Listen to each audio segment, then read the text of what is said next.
صحابہ کو پہننے کو کپڑے نہیں. حضرت ابو ہریرہ رضی اللہ عنہ بیان کرتے ہیں میں نے 70 سے زیادہ صحابہ ایسے دیکھے ہیں اہل صفہ میں سے جن کے پاس چادریں ایسی تنگ ہوتی تھیں کہ ایسے اپنے گلے میں باندھے رہتے تھے کہ بالکل یہاں تک ہوتی تھی, مشکل سے گھٹنے چھپتے تھے اور انہیں ڈر رہتا تھا کہ کہیں وہ کھل نہ جائے اور ان کا جسم دکھائی نہ دے.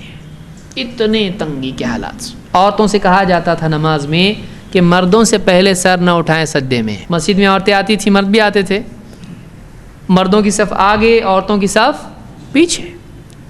عورتوں سے کہا جاتا تھا تھوڑا رک کے سر اٹھانا سجدے سے, جلدی نہیں کرنا. کیوں؟ مردوں کے پاس لباس اتنا نہیں تھا. اتنی تنگی.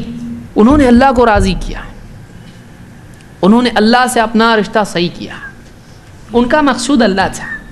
حکومتیں آئیں, جیسے آپ منزل کی طرف چل رہے ہیں, راستہ آپ کے قدموں میں ہوتا ہے, آپ پتھر یہ اس کو پلانگتے ہوئے نکل جاتے. حکومتیں ان کی جوتیوں میں آئیں. ان کا مقصد حکومتیں نہیں تھا, وہ جوتیوں میں آئی ان کی, ان کو رونتے ہوئے آگے نکل گئے. ان کا مقصود اللہ تھا.